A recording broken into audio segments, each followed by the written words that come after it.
성도님들, 교육에 관한 이야기가 바로 잠언 22장에 있는데요. 교육은 우리 흔히 백년지 대계라고 이야기를 합니다. 그만큼 교육이 중요하다는 거고, 교육을 잘하면 결국 가정도 안녕하고 국가의 미래도 평안하다라는 겁니다. 사실 여러 가지 일들을 해보면 사람 키워내는 것만큼 중요한 것이 없고, 또 사람 키워내는 것이 교육의 핵심이죠. 그리고 교육의 가장 중요한 대상이 누구냐? 바로 어린아이들입니다. 아직 심성이 굳어지지 않았고 이 세상학에 아직 물들지 않았을 때 어린아이들을 잘 양육해서 바른 방향과 길을 잡아주는 것이 아주 중요합니다. 그래서 유대인들에게 어린아이들에게 가르치는 책이 있죠. 하나는 잠언이 있고 또 하나는 탈무드가 있는 겁니다. 그리고 어린아이들을 향한 교육의 중요성은 세상에서도 마찬가지지만, 세상 교육도 마찬가지지만 신앙 교육도 마찬가지입니다. 특히 이 어린아이들의 심중에 하나님의 말씀이 들어가 있으면 이게 참 신기한 게요. 회귀 본능이라고, 살아가면서 이런저런 어려움을 겪게 될 때 언젠가 반드시 하나님께 돌아오게 돼 있더라라는 겁니다. 그러니까 이게 참 큰 차이인데, 어릴 때 그냥 교회만 왔다 갔다 한 사람하고 하나님의 말씀이 마음속에 이제 교육을 받아 있는 사람하고 나중에 혹 떠났다 가더라도 돌아올 때 되면 그때 차이가 있더라라는 겁니다. 하나님의 말씀이 그래도 심중에 새겨진 사람들은 아무래도 힘들면 다시 하나님께 돌아오는 확률이 높더라라는 거죠. 그만큼 어릴 때 이 교육이 중요하더라라는 겁니다. 오늘 우리가 보는 이 잠언 22장 말씀에서도 이 지혜자가요, 교육의 중요성에 대해서 말씀하고 있습니다. 특히 어린아이들을 가르치는 교육이 얼마나 중요한지를 말씀하고, 이 어린아이들을 가르치는 교육의 내용이 무엇이 되어야 되는지를 설명하고 있습니다. 먼저 6절 말씀 우리 함께 읽어보겠습니다. 마땅히 행할 길을 아이에게 가르치라. 그리하면 늙어도 그것을 떠나지 아니하리라. 자, 아이에게 가르치라. 늙어도 그것을 떠나지 않는다라는 말씀은 어릴 때 딱 가르쳐서 평생토록 교훈으로 삼게 하라 라는 겁니다. 물론 이 어르신들 혹은 성인을 가르치는 것도 중요한 일입니다. 그런데 이 가르치면 아이들을 가르치는 것만큼 효율적이지 못한 겁니다. 특히 어린아이들에게 하나님 말씀을 가르치는 것이 매우 중요합니다. 왜냐하면 마땅히 행할 길을 가르치라라고 하잖아요. 마땅히 행할 길이 어디 있습니까? 하나님 말씀 안에 있기 때문입니다. 그러니 마땅히 행할 길을 가르치라, 즉 하나님 말씀을 가르치라 라는 겁니다. 그리고 여기서 마땅히 행할 길이라는 건 어릴 때 가져야 하는 기본을 탄탄히 가르치라라는 겁니다. 성도님들, 요즘 세상에 보면 이 교육의 기본을 소홀히 할 때가 굉장히 많은 것 같습니다. 그러다 보니까 그냥 학교 공부도 기본적인 것보단 빨리 어려운 것들을 가르치려 게 있습니다. 요즘 흔히 이제 선행학습이라 그러잖아요. 그러니까 어릴 때 다져야 되는 걸 다지기보다는 그래 할 줄 아네, 그럼 그 다음 빨리 넘어가서 위에 학년 거 해봐, 이런 식으로 가르친다는 거죠.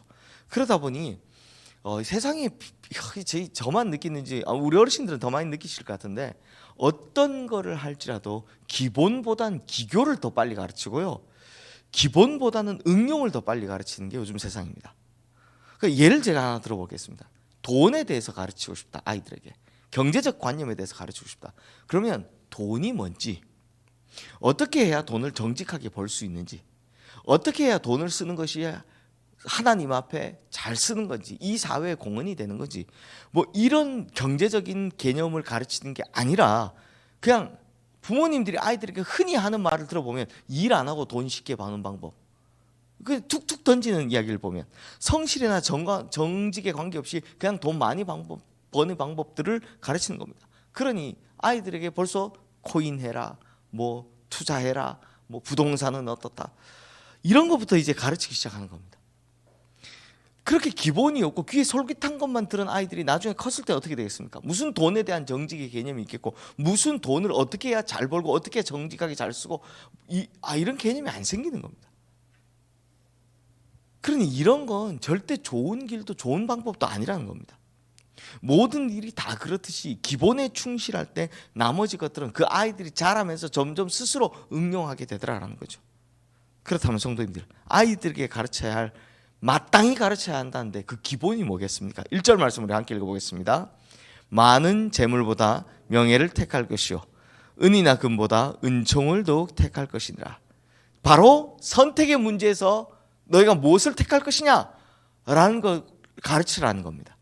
많은 재물, 은이나 금, 자신들이 노력해서 얼마든지 얻을 수 있습니다. 하지만 이 돈은 정도의 차이, 또 양의 차이가 있을 뿐이지 성실하고 건강하기만 하면 누구나 벌 수 있습니다. 하지만 명예나 은총은 내가 원한다고 가질 수 있는 게 아니죠. 그렇죠? 명예는 주어지는 거고 은총은 부어지는 거기 때문입니다. 하나님께서 우리에게 부어주셔야 은총을 받을 수 있고 사람들이 나에게 주어져야 명예를 얻을 수 있는 겁니다. 명예를 아무리 얻고자 한들 돈으로 살 수 없는 노릇이고 하나님께서 주신 은총을 돈이 아무리 많아도 그 은총은 받을 수 없는 법입니다. 그러니 만약 선택할 수 있다면 너희가 성실하면 잔스레 얻을 수 있는 은과 금을 선택하지 말고 뭘 얻으라는 겁니까?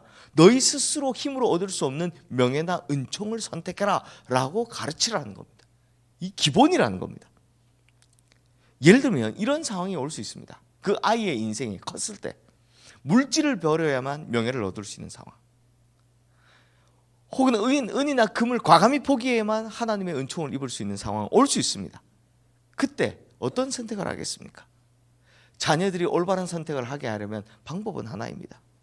부모가 먼저 이 선택의 문제에서 어떤 걸 선택하느냐를 보여주는 겁니다. 나는 돈을 선택해놓고 야 너는 명예를 선택해라, 나는 돈을 선택해놓고 너는 은총을 선택해라, 안 됩니다. 그러므로 자녀들에게 하나님께서 원하시는 길이 어디 있는지를 부모가 선택해서 보여주면 자녀들은 자연스럽게 그걸 따라오게 되더라라는 겁니다. 자, 이어서 4절 말씀도 함께 읽겠습니다. 겸손과 여호와를 경외함의 보상은 재물과 영광과 생명이니라. 자, 사람들이라면 누구나 재물과 영광을 추구합니다. 그런데 그걸 얻기 위한 가장 빠른 지름길이 뭐라고요? 겸손과 여호와를 경외하는 것입니다. 자, 우리가 겸손해서 하나님을 성실히 섬기고 예배하는 자가 되면 재물과 영광과 영원한 생명은 따라오는 겁니다. 자, 이런 건 이제 보상으로 주어지기 때문이죠. 문제는 이게 거꾸로 되면 곤란해집니다. 재물을 쫓아가고 영광을 따라가고 생명을 부지하기 위해서 이리저리 움직이다 보면 겸손과 하나님을 경외함이 점점 멀어지는 겁니다. 그러면 어떻게 되겠습니까? 결국 재물도 떠나고 영광도 떠나고 생명도 놓치는 어리석은 자가 되는 거죠. 이것 역시 이렇게 살아가는 모습을 부모님이 자녀들에게 보여줘야 하는 겁니다. 사실 이 겸손, 하나님을 경외함 굉장히 애매한 개념이지 않습니까? 이걸 정확히 뭐라고 특정하기가 어렵습니다. 자, 뭐가 겸손이다, 뭐가 하나님을 경외함이다 특정하기가 어렵죠. 그러니 보여주는 겁니다. 개념적으로 어떤 정의가 딱 떨어지는 게 아니기 때문에 보여주는 겁니다.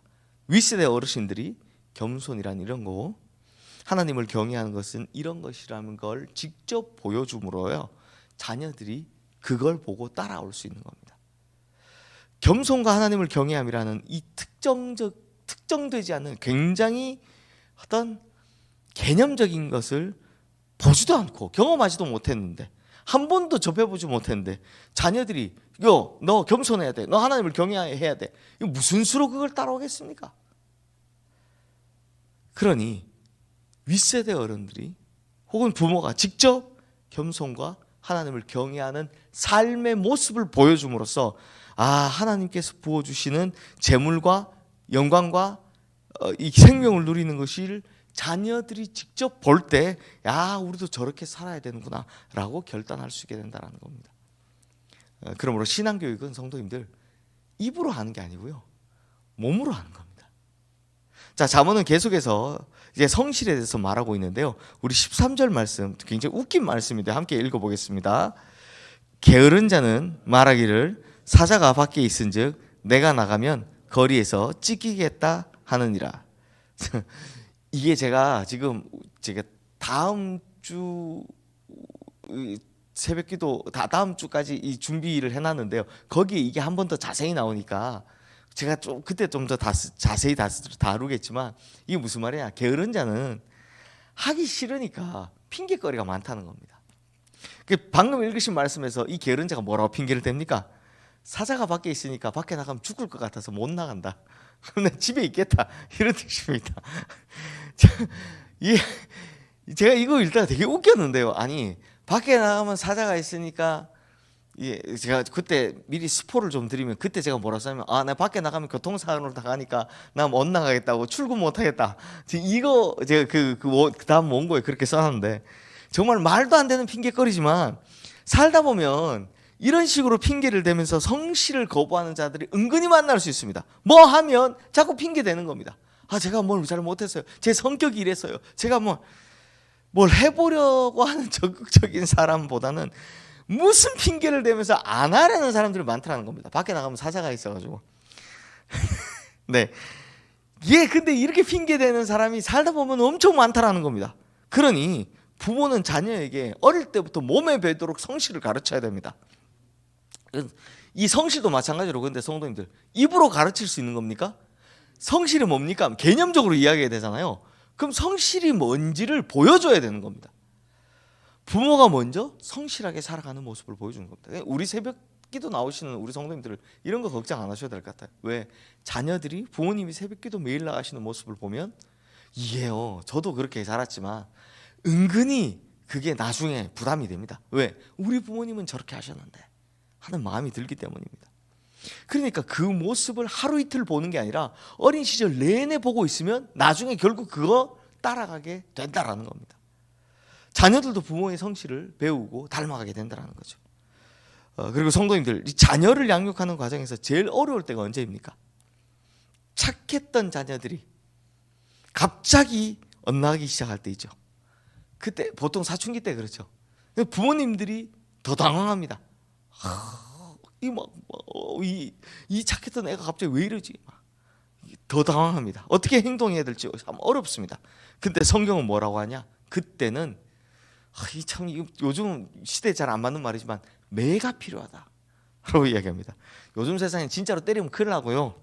그러니까 어떻게 하느냐? 우리 15절 말씀 함께 읽겠습니다.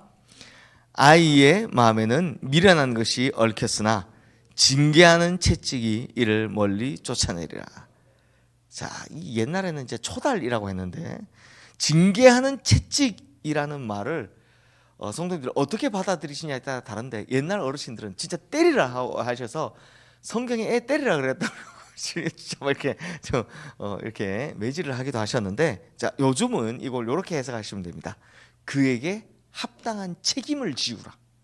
징계하는 채찍. 네가 잘못했으면 거기에 대한 책임을 확실하게 지어주라는 겁니다.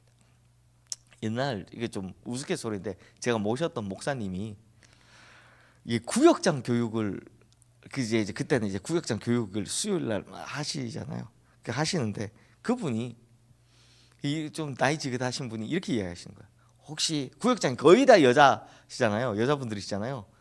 그러니까 남자가 없으니까 구역장에 탁 있으니까 혹시 남편이 자꾸 술 먹고 들어와서 물건을 집어던져 부셔버리면 그분 하신 말씀입니다. 남편이 제일 좋아하는 TV를 던져 부셔버려라. 이렇게 제일 비싼 거 던져 부셔버려라. 그렇지 않으면 못 고친다라고 이야기하시는 거예요. 처음에 저는 그거 들을 때 참 목사님 뭐 저런 이야기를 하시나 이런 생각을 하셨어요. 이분의 지론은 뭐냐면, 남편이 자꾸 물건을 던지면 그 버릇 고치게 하려면 남편이 제일 좋아하는 비싼 거 그걸 갖다 집에 던져 부셔버려라. 그래야 남편 정신 차린다. 이런 이야기를 하셨는데 막 웃었어요. 막 웃었는데, 근데 그 사례가 진짜 있더라 없더라. 그걸 듣고 그대로 했는데 남편이 고쳐진 사례가 있더라는 겁니다. 그래서 저는 처음에 뭐 저런 말씀을 하시나 했는데, 야, 저것도 일종의 오래 살아온 지혜구나 라는 생각이 들더라고요. 그래서 제가 그 다음 청년부에 가서 그 다음 저 젊은 가서 젊은 세대 집사님들 만나서 제가 뭐라고 했는지 아세요? 혹시 애들이 핸드폰 때문에 부모님 말에 애들이 자녀가 집중도 안 하고 엉뚱한 게임이나 하느라 공부도 안 하고 있으면 그때는 좀 과격하지만 어떻게 해야 된다? 핸드폰을 책임져야 되니까 뺏어야 된다. 근데 뺏어야 된다고 말하지 않고 제가 뭐라고 했겠습니까? 애들 보는 앞에서 부셔버려라. 그게 뭐 200만 원 하니까 아까워서 못 부셔야 그 애가 산다. 그 애 살리는데 200만 원이 아깝냐? 그 부셔야 산다. 제가 이렇게 이야기를 했습니다. 왜 그렇겠습니까? 이게 징계하는 채찍. 옛날에는 때려도 부모님이 때려도 애가 뭐랬겠습니까? 근데 이제는 이게 문제가 되니 그에 합당한 책임을 지우라라는 겁니다. 근데 요즘 부모님들 보면 오히려 애들한테 핸드폰을 어릴 때 줘버리죠. 애가 막 울고 칭얼대고 버치고 하니까 줬다 나중에 큰 상태에서 뺏으라니까 안 뺏기는 겁니다. 그때 가서 고치려 하지 말고 애가 버릇이 잘못 들면 그 앞에서 자기 핸드폰을 부셔버려라. 저도 이런 이야기를 하게 될 줄 몰랐네요. 성도님들, 부모는 자녀를 징계할 때, 새벽에 지금 제가 뭐 이런 이야기를, 부모는 자녀를 징계할 때 반드시 화와 짜증이 아니라 사랑하는 마음으로 더불어 분명한 목적을 가지고 다가가야 됩니다. 그러할 때 이 징계하는 것은 자녀를 살리는 거고 자녀를 세우는 일이 될 겁니다. 꼭 기억하십시오, 성도님들. 자녀들이 궤도를 이탈할 때 부모는 분명한 목적을 가지고 사랑하는 마음으로 징계에 책임을 져야 한다라는 거 꼭 기억하시면 됩니다. 에이, 그러면 안 되죠 하고 동의가 안 되시는 분들 잘 기억하십시오. 하나님께서도, 하나님은 사랑하는 자를 징계하십니다. 하나님께서 일으켜 세워 사용할 자도 하나님은 광야로 몰아가시고 혹독하게 훈련시키십니다. 그 대표적인 분이 누가 있습니까? 예수님이십니다. 하나님도 사랑하는 자녀에게 이러하는데 우리가 자녀를 사랑한다면 입으로만 하지 말고 말로만 하지 말고 그냥 놔두는 것, 그건 자녀를 방치하는 겁니다. 물론 하나님께서 잘못된 길을 걷는 자녀가 돌아오기를 오랫동안 기다리시는 분이시기도 하십니다. 그러나 절대 방치하지 않는다는 것. 그러니 부모님들께서 기다릴 때는 오래 기다려주시고 징계할 때는 확실하게 책임을 물려 징계하셔야 된다는 거 꼭 기억하시길 바랍니다. 자, 성도님들, 오늘 오랜만에 제가 새벽에 다시 이제 왔는데 하필 오늘 잠언이 자녀 교육하는 내용이었네요. 그러므로 성도님들 꼭 기억하셔서 우리 이미 뭐 저희 이제 우리 어르신들은 자녀 다 키우셨지만 그 자녀의 손주가 또 손주가 잘 키울 수 있도록 이런 이야기를 꼭 집에 가셔서 하셔서요. 이 어릴 때 하나님 말씀을 잘 가르치고 그의 삶의 방향이 잘 지워지게 가르치셔서 그의 아이의 마음속에 하나님이 평생 지워지지 않도록, 그래서 우리 성도님들 가정의 믿음이 천대 만대까지 이어지며 하나님 앞에 설 사람들이 꾸준히 나올 수 있도록 그런 축복된 가정 되시기를 주님의 이름으로 축원합니다. 네, 이 시간 오늘 주신 말씀 함께 기억하며 기도하겠습니다.